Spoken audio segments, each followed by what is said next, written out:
Thank you, Yusuf, and Aditya, thank you very much for hosting me. I'm going to talk about my journey, but I thought I'd start with my failures.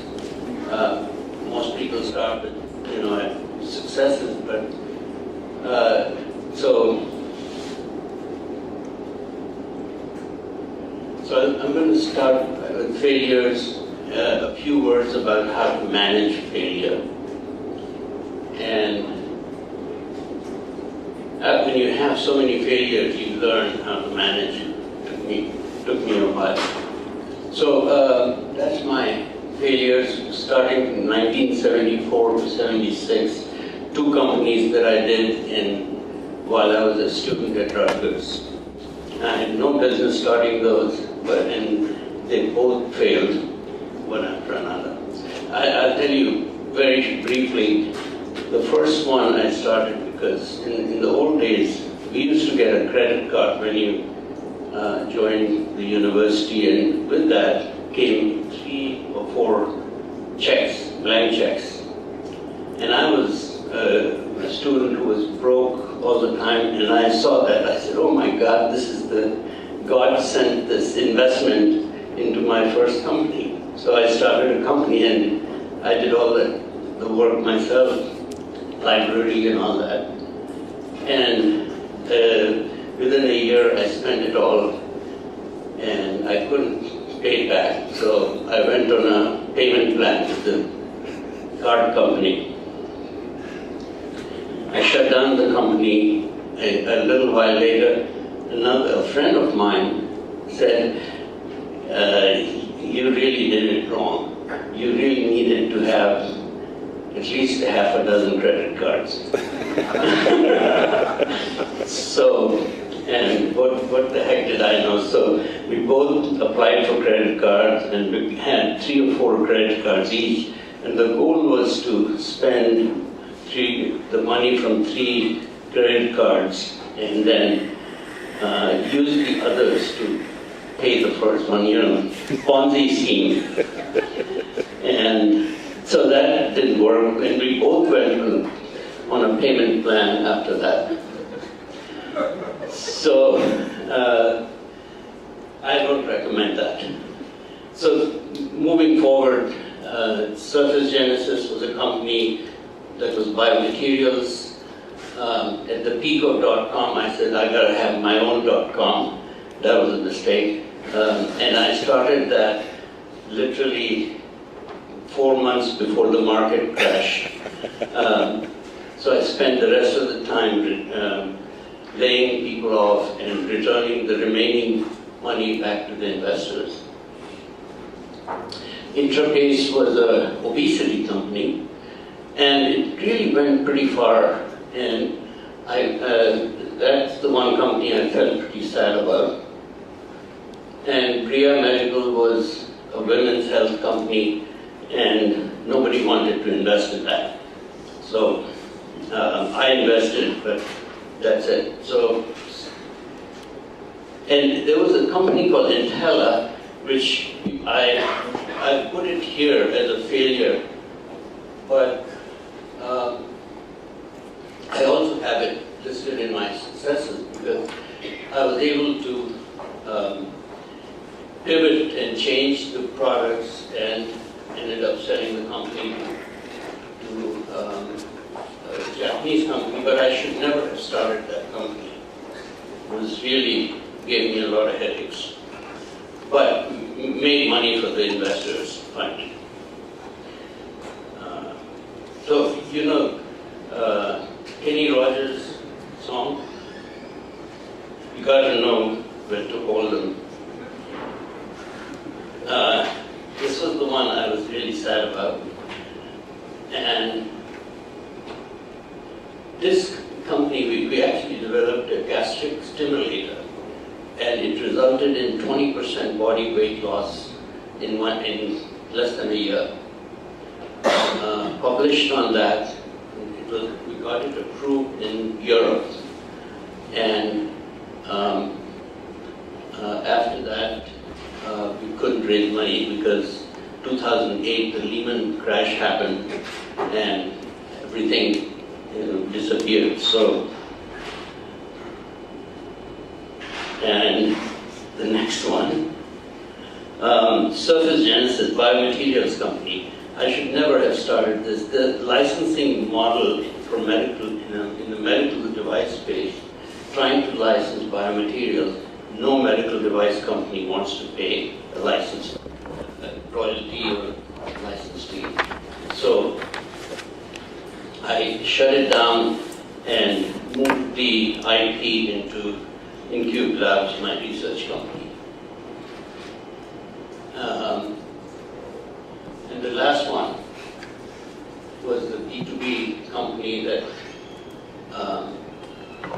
wrong timing, and there was no reason to do it. I just did it because everyone was doing it.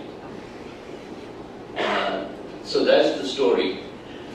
I said, when you have failures, you have to manage them, manage the failures. You have a lot of stakeholders who have lost money, and you have to deal with them professionally, with transparency and with ethics.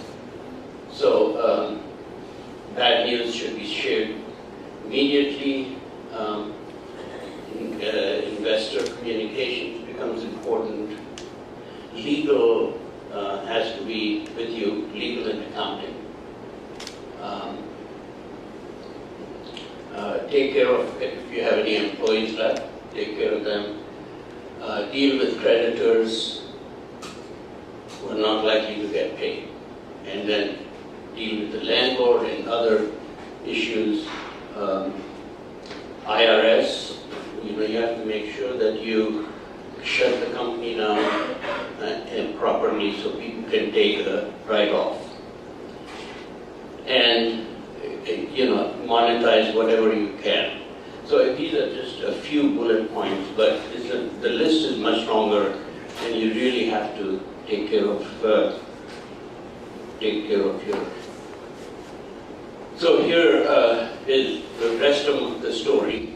So the failures are still listed there. And so I'll just walk you through how to read this. My first company, InTech, where we developed ICD, was acquired by Eli Lilly, and Lilly spun out Guidance. Some of you may be old enough to remember that. And then that got acquired by Boston Scientific. I started a second defibrillator company.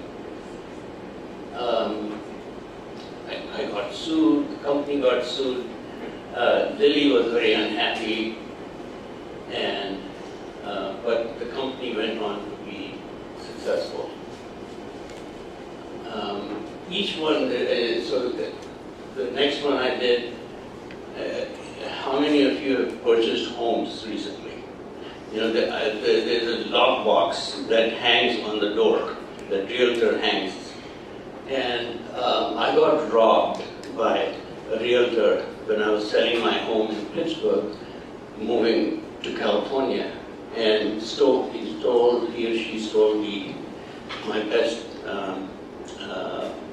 stereo system. And so I was quite pissed off, and then I thought about it, and I said, well, better to solve the problem and make some money there. And I did, and no FDA, so start to finish was very quick, and so on. So all these different companies, they're in interventional cardiology, depth of anesthesia, cardiac electrophysiology, urology, enlarged prostate, BPH therapy, several in cardiology, and focus was dealing with hemorrhagic stroke. That company was acquired by Covidian, which then got acquired by MDT. So Nare was an ultrasound imaging company, sold that to a Chinese medtech company. JHU was another security company, I'll show you. And spinal modulation was a very exciting company where we came up with a novel target for chronic pain. And this is the one that was able to, we were able to, or we discovered that the stimulation of the feet in diabetic foot ulcers really had a magical effect and reversed the neuropathy. And the other three companies I'll talk about here. I'll quickly scroll through it. The first implantable defibrillator, the one on the left is the size, they both are about the size of a cigarette pack. And the one on the left used to be at the Smithsonian, I don't know if it's still there. And the lockbox I talked about, depth of anesthesia, we also had a brain mapping system. And Hospital bought the company. And the depth of anesthesia is used by anesthesiologists so that they don't under-medicate the patient so the patient is paralyzed but can feel all the pain, which is really bad, and then or over-medicate and can bring them back from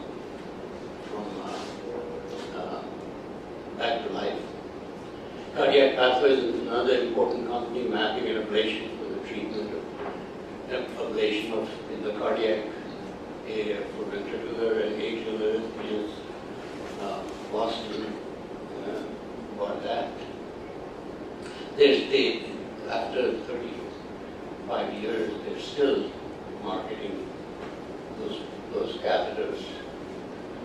Enlarged prostate used RF ablation, and Medtronic is the proud owner. This was another thing that as I was thinking about stenting and whatnot, I realized that when the stent expands, it probably releases embolic particles. And I went to I went to Tom Fogarty first. He was a good friend of mine. He just recently passed away. And I said, Tom, this is what I want to do. He said, you've been smoking funny cigarettes again. And he said, this is not a problem. And then I went to another famous cardiologist, Steve Osterley. He said, this doesn't happen in my practice. It happens at the VA hospital or places like that. But I did this anyway. I went to two of the venture capitalists. They said, okay, in spite of the negative feedback, we'll invest. And it has become standard in certain high-risk interventions, and Medtronic is marketing that. Ultrasound imaging, novel mathematics behind the image computation, which results in really good, high-quality images. You might have gone through these machines at airports, where you raise your hand and it scans you. So I started work on it after 9/11. And again, no FDA, so 3.5 years from start to finish. And LC, which was a defense contractor, came and acquired it. This was an important company, hemorrhagic stroke, aneurysm repair.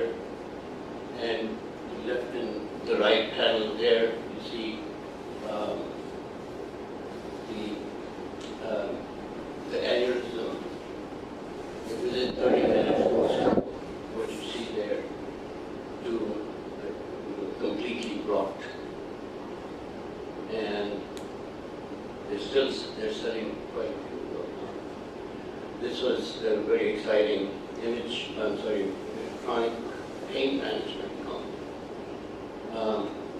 Rani Therapeutics was a very novel company where, biologics have become a big deal.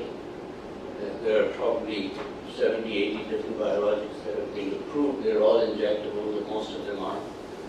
And so everybody was thinking about how do we convert them into pills. And so I came up with a way to do that. And let's see if I can play this. I have a short video to show you the technology. Get a kick out. Rani Therapeutics, an InCube Labs company, has created a novel approach for the delivery of biologics. In this video, we will demonstrate how the Rani pill, our oral delivery platform, works. Here you see a patient swallowing what appears to be a standard capsule. The capsule has a special enteric coating that protects it from the acidic environment in the stomach. When the capsule encounters the higher pH levels found in the small intestine, the enteric coating and outer shell of the capsule dissolve, exposing the delivery mechanism to intestinal fluid. The mechanism has a self-inflating balloon that contains two reactants separated by a dissolvable valve. Exposure to intestinal fluid dissolves the valve, allowing the reactants to mix, creating carbon dioxide. This inflates the balloon and creates the pressure needed to inject a dissolvable microneedle containing the drug or sensor into the intestinal wall. The intestinal injection is pain-free, as the intestines have no sharp pain receptors. The balloon. So the balloon passes out, and so this took me 10, 12 years to. He's 12 years old. Yeah. Sorry. The company is 12 years old, and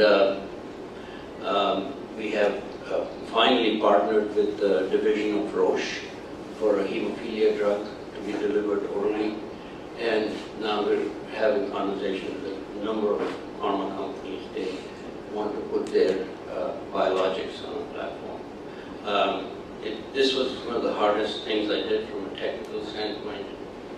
And Alpha Therapeutics is a new company, still in stealth mode, and it's treating type 2 diabetes and obesity, and you'll hear more about it in the coming years. And direct delivery of drugs, biologics to the brain. This is also a young company. So that's it. That's all I have. Just a quick run through. A lot of hard work and heartache. So I'm open to questions. Just get So, Mir, can you walk through how you go about identifying a problem? Because again, that's something that the teams here are very particular and most of the process. Can you share your process? Identification of problem. Yes. So in each case, there's a story. Like the lockbox where I got robbed. In the case of body scanners, 9/11 triggered me to do that. I have been working on it for a number of years. There was a breakthrough a couple of years ago. I had identified, the blood-brain barrier is a huge problem in getting the drug into the brain. And especially with the biologics, that becomes a huge problem. And so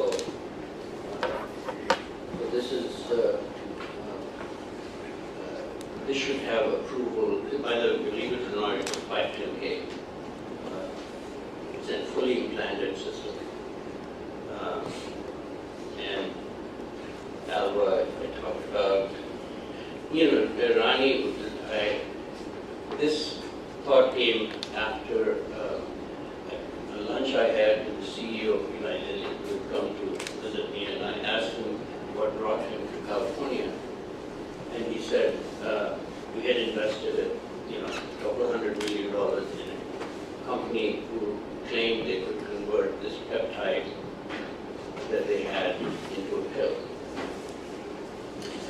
we had very little expectation, low expectation of that.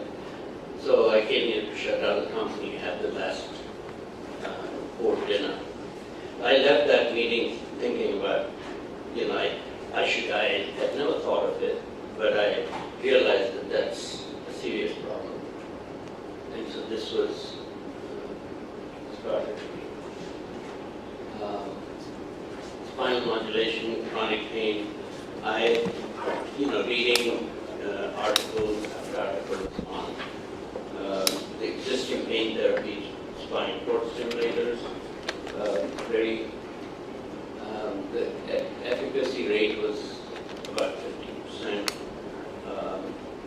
Large number of patients just didn't respond to it. And now, so I went after a different nerve called the dorsal root ganglia that are at each vertebral column. And that really worked. The quality of pain was amazing. And I've already talked about this. This was a friend of mine had a hemorrhagic stroke, and I watched his therapy. They used to fill coils, tiny coils in the aneurysm sac, and those coils would not completely coagulate. So they had to go back and put more coils 6 months later. So this was a simple device placement, and it immediately sealed it. This I told about Kamare. I don't know why I did that.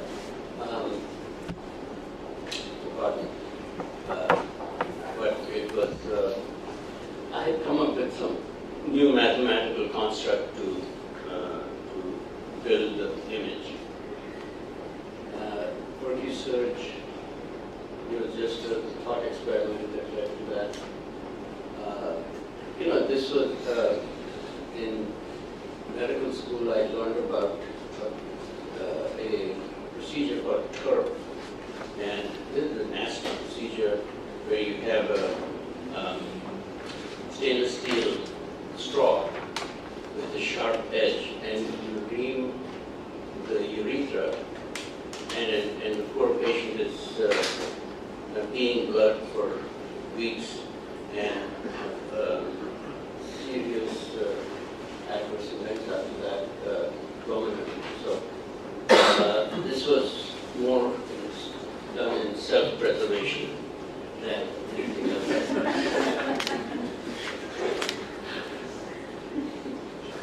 And so this had, I apologize if the image bothered anybody, any of the men up here.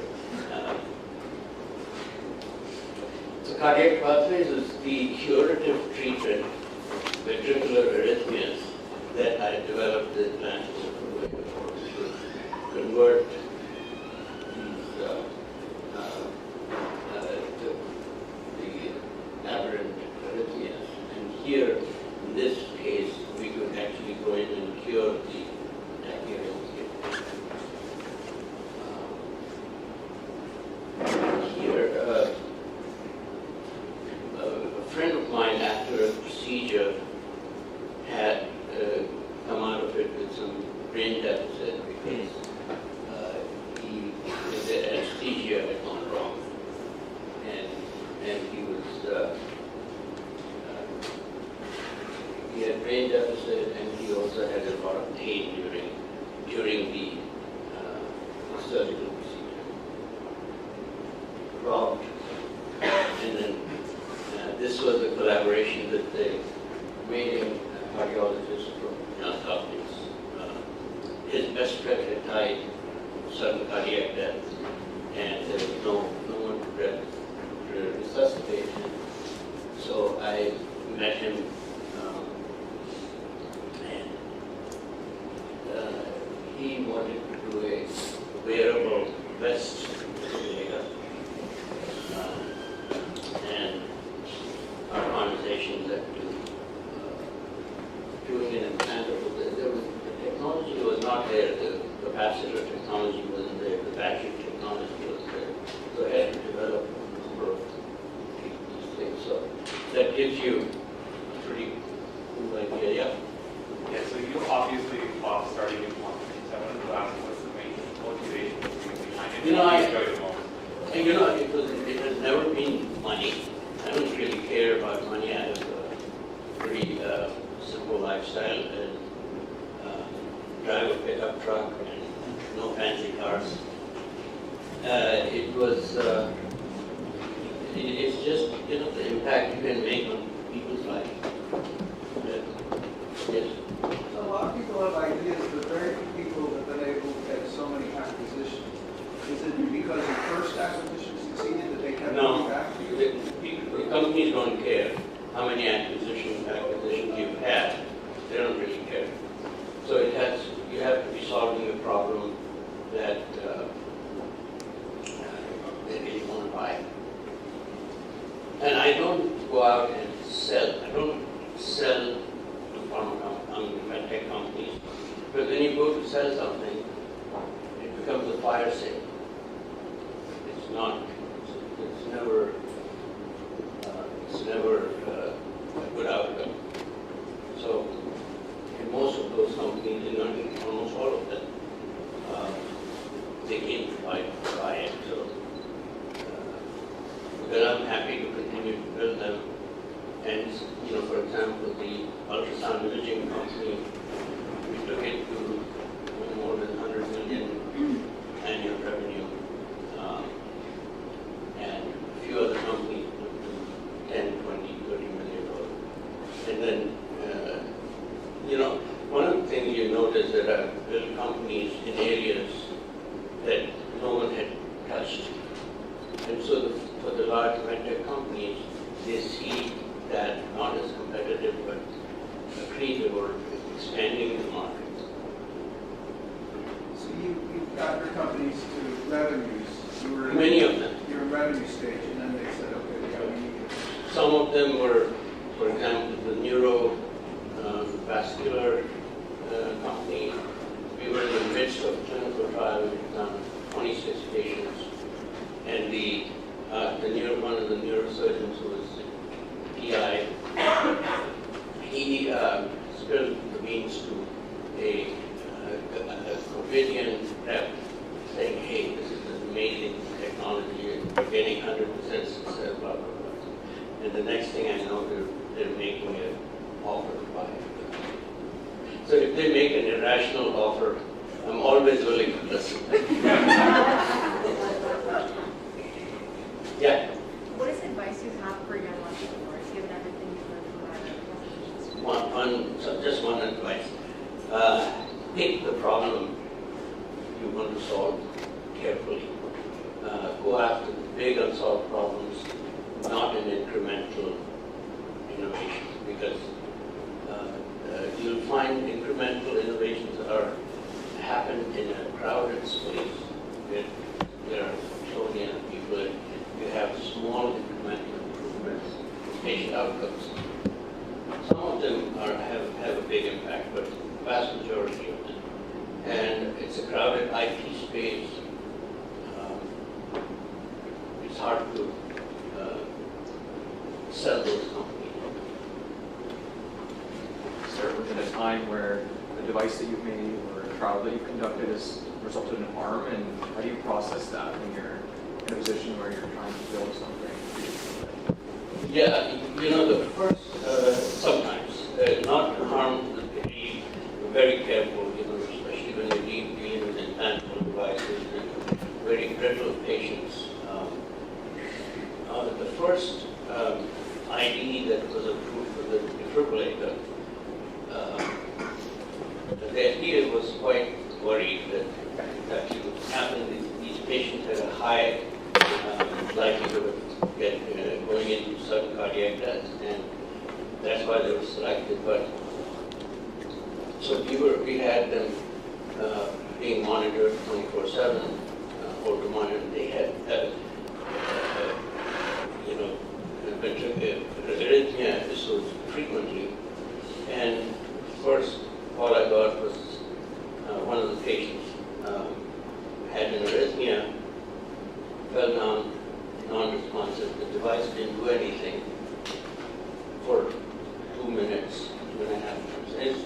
eternity when you only have 4 minutes left before brain damage. So luckily, after that, it actually detected and brought them back. So none of the patients died, but what intrigued me, and we had them all hooked up to reporters, AG reporters. So we knew, so we went and looked at that. We had this fast fibrillation, tachycardia, high rate tachycardia, which didn't get detected until it degenerated into VF. And the device I had designed for the detection scheme was to detect VF, not VT. So we stopped the trials at that point and went back to the drawing board, added another electrode, pacemaker type electrode, to measure the arrhythmia and the rhythm and be able to count the beats per minute accurately. And then we went back into the clinic, and that's the one that got approved. So yeah, you have to be super careful and do a lot of testing. I mean,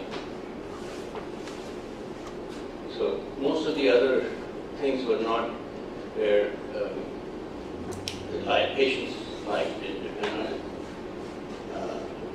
But in some cases it did, the neurovascular aneurysm was potentially lethal. So pick your problems carefully. Go after the biggest one. So every one of these things I've done, a priori when I started to work on that, I had no understanding of that area. None, zero. I just researched and defined the problem, understood it, redefined it, refined it, until you had a deep understanding. And when you get to that understanding, the solution becomes obvious. You don't actually have to solve it. Yeah. Just on that point, over your 40 years of journey, how have you seen over the 30 or 40 years of your medtech entrepreneurship? 47 years. 47. Maybe 50. How have you seen the medtech innovation ecosystem evolve in terms of picking the problems? It's harder to pick a problem that hasn't been solved, but there are still problems there. I mean, the fact that I'm still starting companies shows that. So you still have, it is harder. The regulatory path is also more difficult. FDA was very young. When I started, FDA had started regulating just two and a half years prior, regulating devices just 2 years prior to when I started. So, a different world. Yes? So you started a lot of companies, you probably worked with a lot of different people. Can you speak about how to build a team, bring on the right people, and kind of create that environment? Bring people in who are smarter than you. That makes your life much better. And it's a challenge. You have to bring the best people. You have to make sure you're building a culture of collaboration and focus on solving the problem.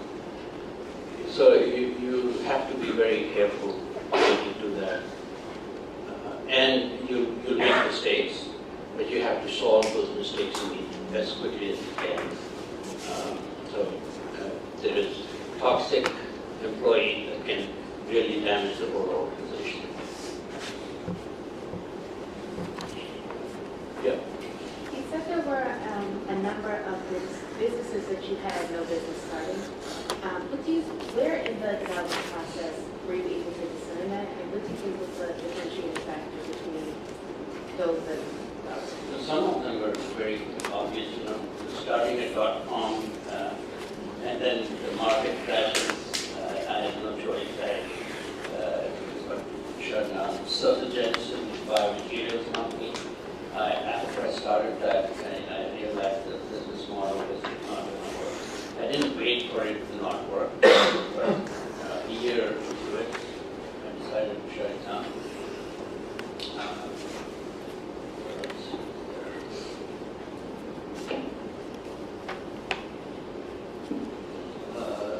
Interface that was very sad. The market crash of Lehman Brothers failure that killed it. And Ria Medical women's health company, nobody wanted to invest. It's really hard to get women's health companies started, probably because most of the VCs are men. No, I mean, I'm serious. That's probably the reason. There's no, I don't see any other reason. I've got 4 daughters.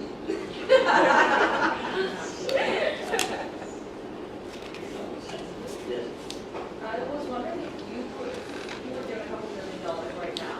What kind of company you do that? And what kind of companies would you invest in? If you were given some $1 million right now to invest, what kind of company or what would you do? Problems, big problems that you need solutions. And I hate competition. I don't want to build companies where there is competition.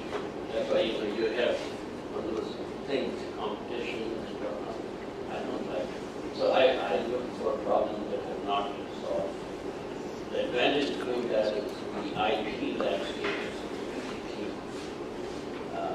The Rani Therapeutics capsule robotic pill, and I filed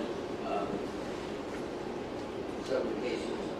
The patent office came back a few months later and said, can you please provide some prior art references? So, can you hear me? Okay.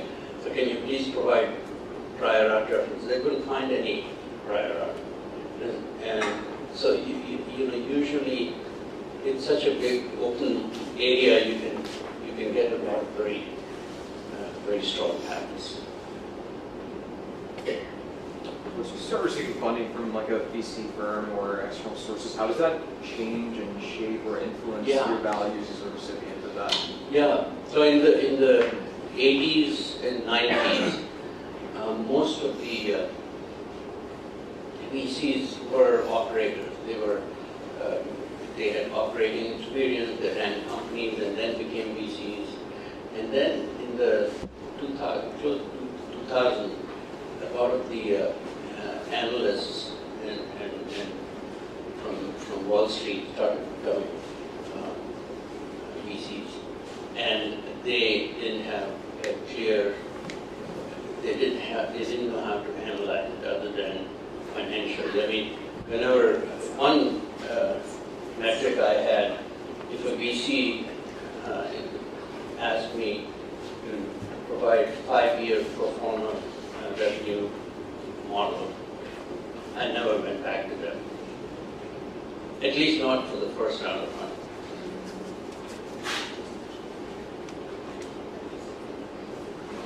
Oh, there you are. No, speak up. You see, I like to sit in the middle, so you can't ignore me. Chris O'Donnell, Eris Newborn Care. We work on improving newborn care in Ethiopia. Just started up. Wonderful. So, thank you. Talking about global health, the big challenge that we're facing, we're trying to discover is how do you take a $50,000 incubator in the U.S. and scale it down where you can use it in low resource and low cost environments. But when you do that, you take a perfect incubator, probably with very little risk, and you scale it down. How do you scale down something but address like the risk of producing, say, a $4,000 incubator over a $40,000? How do you go there and find investors that are willing to take the risk? It's hard to attract investors when you're taking a $4,000 product and making it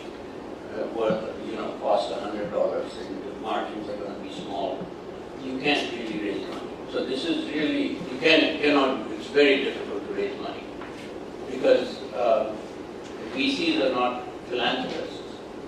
And this is to some extent driven by philanthropy, and I wish people like Gates and others would be more active in investing in those. He's so focused on vaccines that he hasn't done anything with devices. But that's a problem. It's a serious problem. So do you see like a loss of, I guess you're talking about how historically VCs have been more operators and understood the process, experienced it. That's what it's like, and now it's kind of turned to analysts and people that are looking at the numbers. How have you seen that change the values that are coming into a company? So if you're saying, historically people have been through the process, I assume that people care about what they're doing, maybe in a different way than they care about it now. I still build companies the same old-fashioned way. I focus on the problem, and it takes me a long time. But I got to the point where I can fund the development of the company and product for several years before I seek outside investment. There's no other solution for it. The other thing I advise, piece of advice, don't go raise friends and family around. That is the worst possible system for your relationships and whatnot, because there's a higher probability of failure than success. Don't take money from them. So there's here, Howard, you had a question? Sure. Yeah, you've been raising, and then you and will be done. Yeah. I was just curious if you had any guiding points on dancing with strategic partners. You've had so many different exits and I love relationships and strategic acquisitions. partners. I have taken money from J&J, Boston Scientific, a bunch of others. The key is that I don't give them any rights to anything. The minute you do that, you diminish the value of your company. That's important. But their money, they're less sensitive to valuation. And one last question.